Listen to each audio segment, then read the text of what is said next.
Hello, friends. Thanks for joining. I'm Sumati Tata from Quantum Sunrise, and I'm a galactic astrologer, intuitive astrologer. I'm going to speak with you a little bit about the full moon happening on the 19th of August in just over a week from now.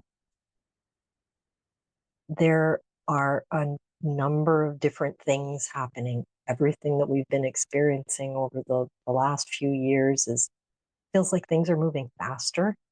And this is going to continue with this coming week right now, or the week that we're in, leading up to the full moon. It might feel a little slow. Take the time, take the rest. Um, Things are going to get very busy, I think, in and around the full moon, a couple days before, and who knows what comes after. So I'll just get right into it. Um, the moon is on the 19th at 2:25 p.m. Toronto time, so that's Eastern time, is at 27 degrees Aquarius, opposing the sun, as it is with a full moon, at 27 degrees in Leo. And the sun is conjunct an asteroid called Vesta. Vesta is the goddess of home, of the hearth, of devotion, focus. Um, we can look at the Greek myths for these stories, but um, what this is, what the moon is highlighting on that day, and this opposition is going to bring to light our most joyful pursuits, giving us a chance to, well, not giving us a chance, but it's a good opportunity to take initiative, put some energy into creating what it is that we're truly passionate about. So really stopping to consider what we're truly passionate about. Now, this is a theme with the other aspects I'm going to discuss, but really determining what it is that we're passionate about, what it is we want to bring forward into the world, what we want to create. This can be in any aspect of life.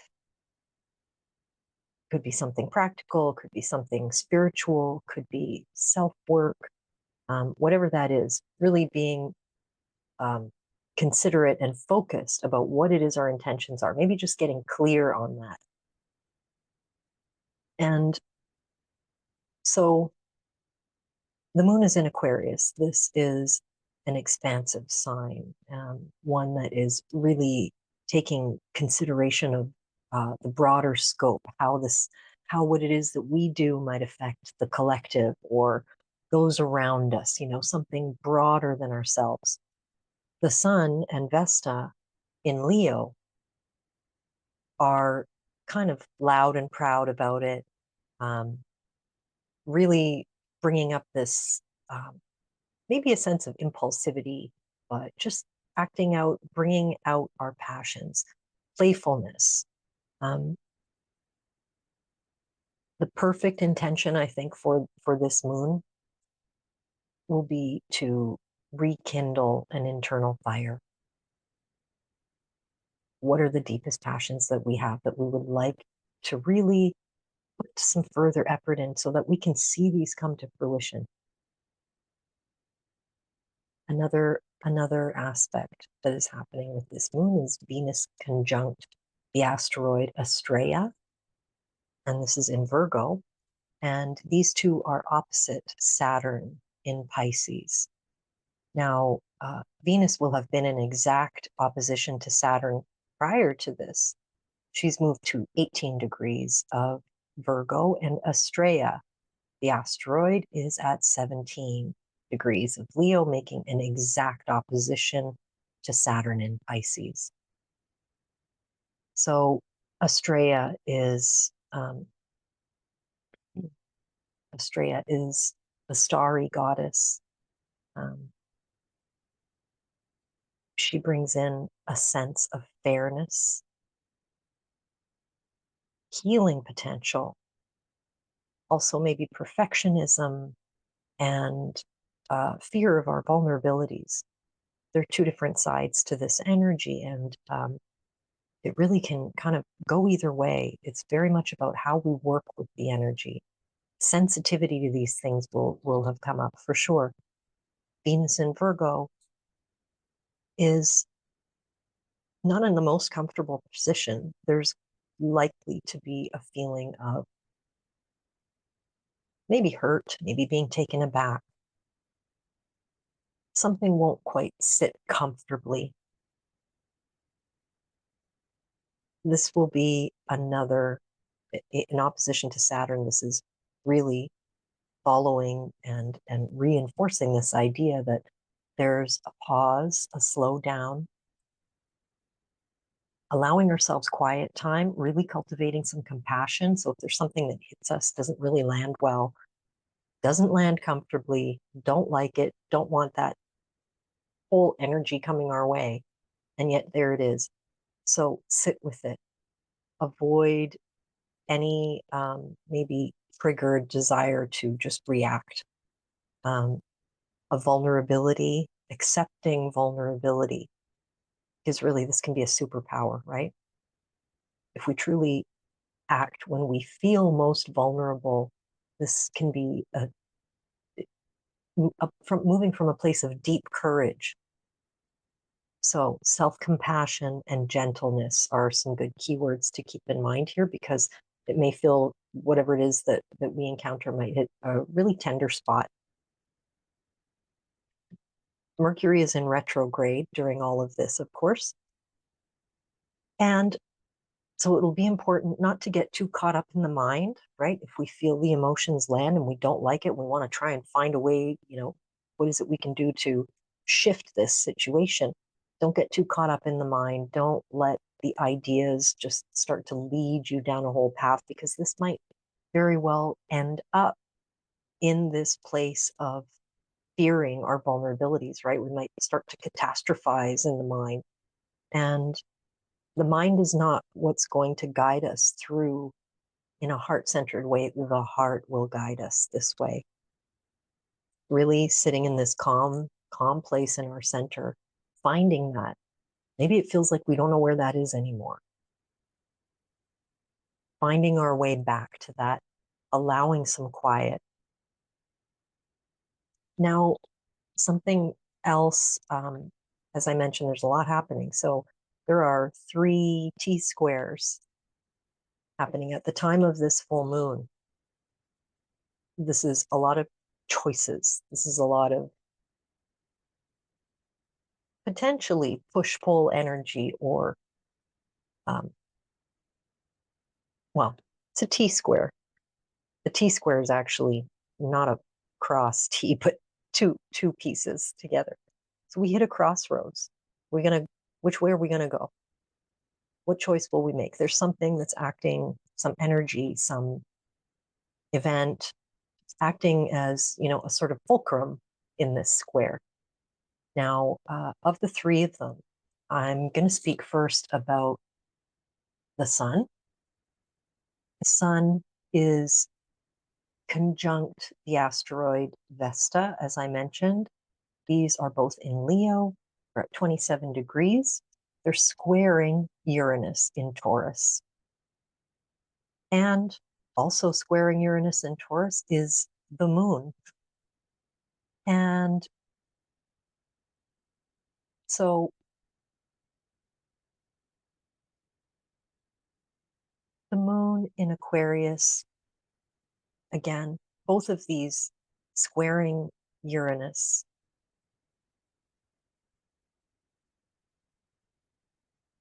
are going to bring uncertainty. Uranus is bringing the uncertainty.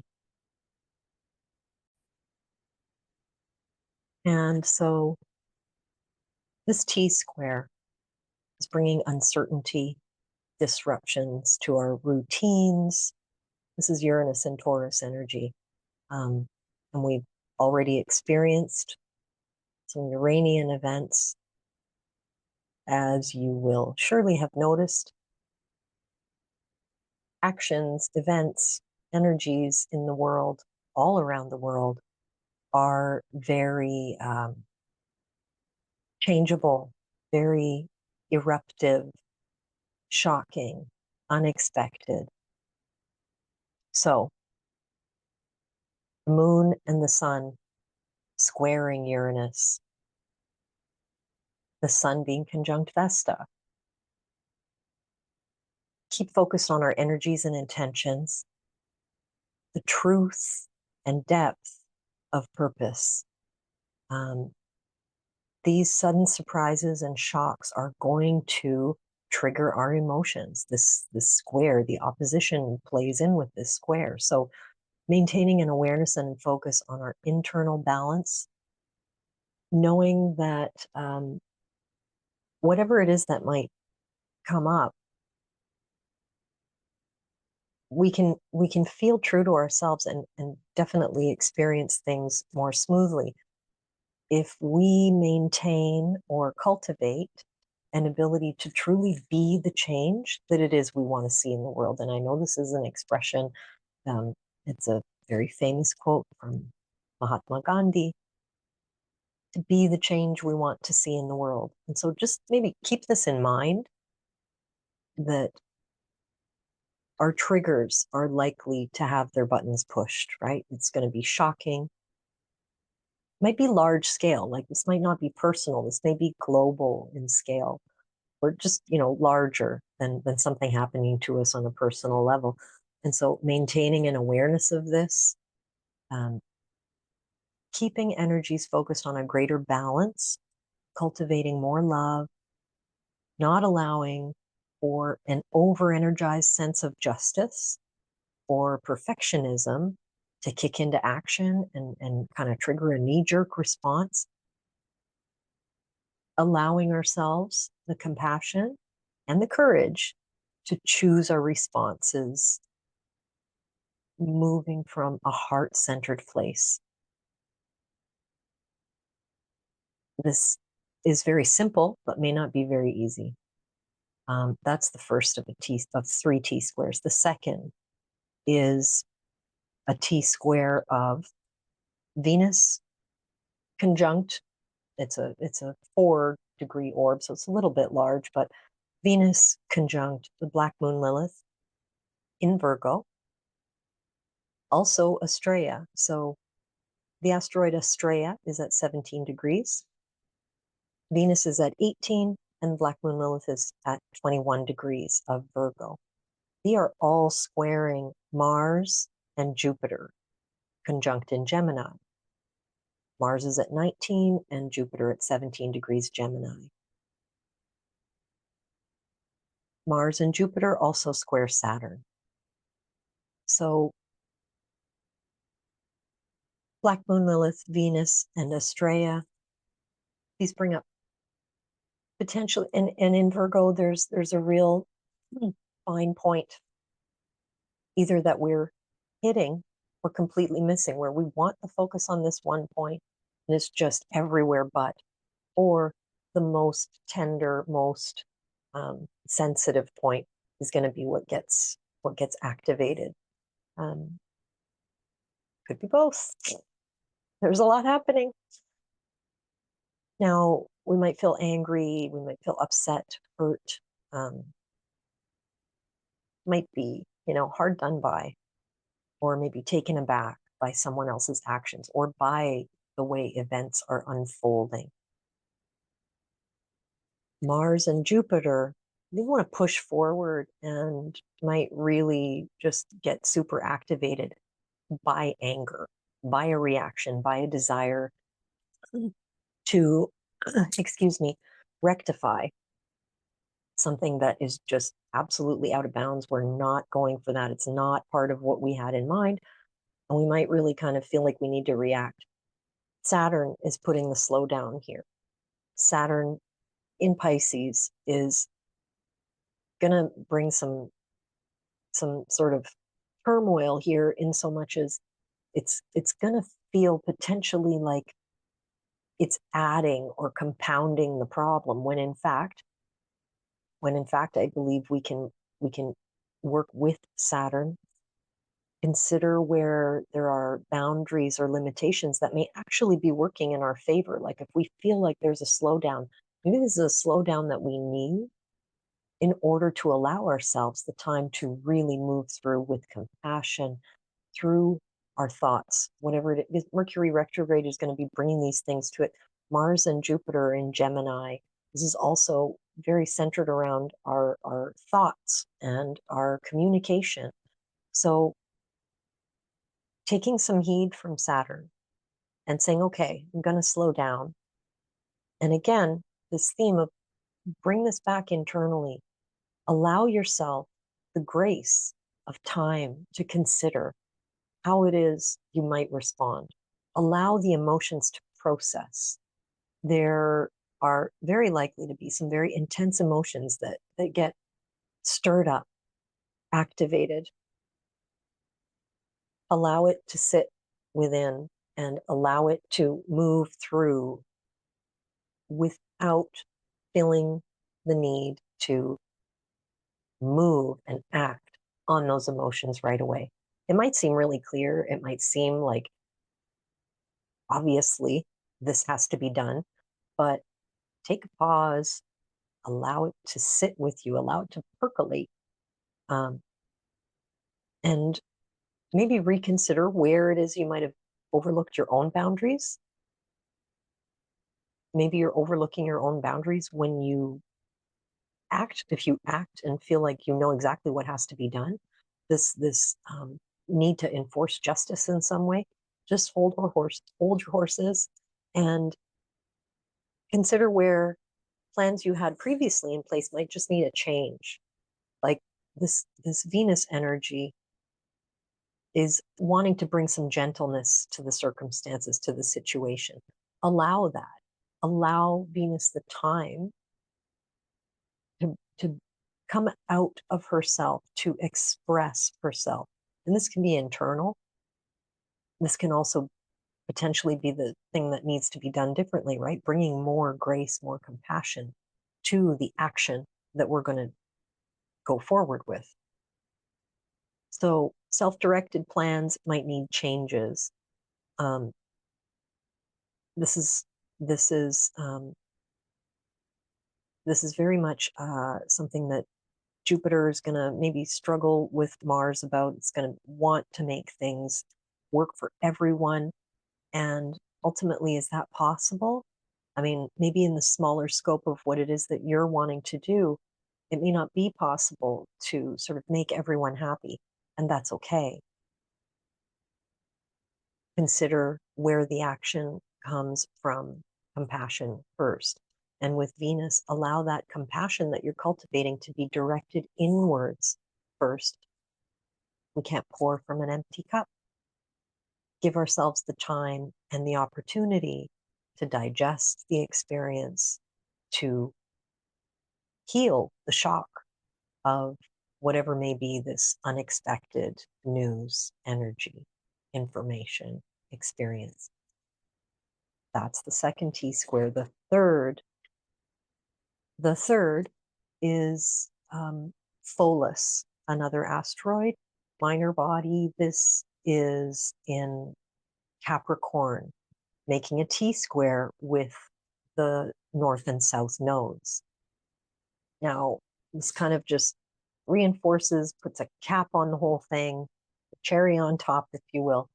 Pholus is indicating like a confrontation with reality. So with Pholus, we work with the unexpected, something exciting, intensity, um, avoiding impetuous moves, considering choices in earnest, and with idealism guiding maybe the destination, the ultimate result, but with compassion and realism, allowing those to permeate our consideration before we act and move forward and take action. Expect the unexpected. This is the consistent theme I'm seeing and expect that you will be challenged. This collectively, we will be challenged. And when we speak about the collective, I feel there's a tendency to consider the collective as others, right? Everyone else. We are a part of the collective. Each one of us together make up the collective. And so I feel that maybe this is where compassion can take its first step towards this full moon, in considering how it is that we are in the world, how it is that we would like the world to be, and how it is that we can be part of that change between the way the world is now and the way we'd like it to be. Bringing heart, our home, our true home, the home of our soul, right? In with our body and our minds to a unified intention, and to act from the heart with integrity, with patience, and with love. Okay, I hope this information's been helpful for you. If you're interested in receiving your own personal galactic astrology reading, I would be most happy to hear from you. Please visit my link in the bio, and I will try to make another video again for you soon. Sending much love with gratitude for all of you watching. Thank you.